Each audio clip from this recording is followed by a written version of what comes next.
ପାଟି ଶୁଣି ଚଢ଼େଇ ଆଉ ତାର ଛୁଆ ଉଠି ପଡ଼ିଲେ। ପ୍ରତ୍ୟେକ ଦିନ ସକାଳୁ ସକାଳୁ ଚଢ଼େଇ ଆଉ ପାରା ଖାଇବା ଆଣିବାକୁ ଯାଉଥିଲେ। ଚଢ଼େଇଟା ଛୁଆକୁ କହିଲା, ଆରେ ଧନ, ମୁଁ ଏବେ ଖାଇବା ଆଣିବା ପାଇଁ ଯାଉଛି। ତୁ ଘର ଛାଡ଼ି କୁଆଡ଼େ ବି ଯିବୁନି। ମୁଁ ଶୀଘ୍ର ଫେରି ଆସିବି। ସନ୍ଧ୍ୟାରେ ଆମେ ବୁଲିବା ପାଇଁ ଯିବା ଆଉ ବହୁତ ଖେଳିବା। ଠିକ୍ ଅଛି ମା, ମୁଁ କୁଆଡ଼େ ବି ଯିବିନି, ଘରେ ହିଁ ଥିବି। ତାପରେ ଚଢ଼େଇ ଆଉ ପାରା ଖାଇବା ଖୋଜିବା ପାଇଁ ଦୂରକୁ ଚାଲିଗଲେ। ପାରା ଆଉ ଚଢ଼େଇ ଥିଲେ ଖୁବ୍ ଭଲ ସାଙ୍ଗ। ସେମାନେ ଗୋଟେ ଫଳ ଗଛ ଦେଖି ସେଠି ଅଟକି ଗଲେ ଆଉ କିଛି ଫଳ ତୋଳିଲେ। ପାରା ଭଉଣୀ, ଜାଣିଛ, ମୋ ଛୁଆକୁ ନା ଏଇ ଫଳ ଖାଇବା ପାଇଁ ବହୁତ ଭଲ ଲାଗେ।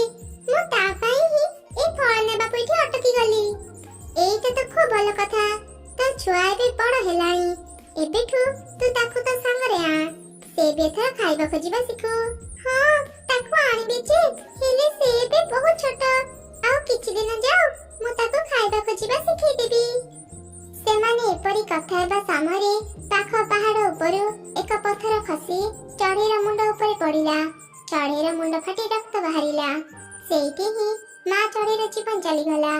ଚଢ଼େଇର ମୃତ୍ୟୁ ଦେଖି ପାରା ବହୁତ କଷ୍ଟ ପାଇଲା, ହେଲେ ସେ ଆଉ କ'ଣ କରିପାରିବ। ବେଳେ ବେଳେ ଚଢ଼େଇଙ୍କ ମୃତ୍ୟୁ ଏମିତି ହିଁ ହେଇଥାଏ। ନିଜ ସାଙ୍ଗକୁ ହରେଇ କିଛି ଖାଇବା ଧରି ପାରା ଗଲା ମିଟୁ ପାଖକୁ। ମିଟୁ, ଏକ ଅଘଟଣ ଘଟିଗଲା। ମୁଁ ଆଉ ଚଢ଼େଇ ଖାଇବା ଆଣିବା ପାଇଁ ପାହାଡ଼ ଉପରେ ଥିବା ଜଙ୍ଗଲକୁ ଯାଇଥିଲୁ। ପାହାଡ଼ ଉପରେ ଏକ ପଥର ଖସି ଚଢ଼େଇର ମୁଣ୍ଡ ଉପରେ ପଡ଼ିଲା।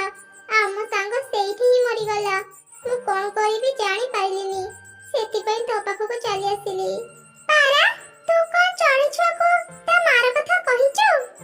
ନାଇଁ ରେ ମିଟୁ, ମୁଁ ଚଢ଼େଇ ଛୁଆ ସାମ୍ନାକୁ ଯାଇ ତାକୁ ଏ କଥା କେମିତି କହିବି ଜାଣିପାରୁନି। ତୁ ଟିକେ ତା ମାର କଥା ତାକୁ କହିଦେ। ହଁ, ଶୀଘ୍ର ହିଁ ଚଢ଼େଇ ଛୁଆକୁ ତା ମାର କଥା କହିବାକୁ ହେବ। ନହେଲେ ବିଚରା ଛୁଆଟି ତା ମାକୁ ଅପେକ୍ଷା କରି ରହିଥିବ।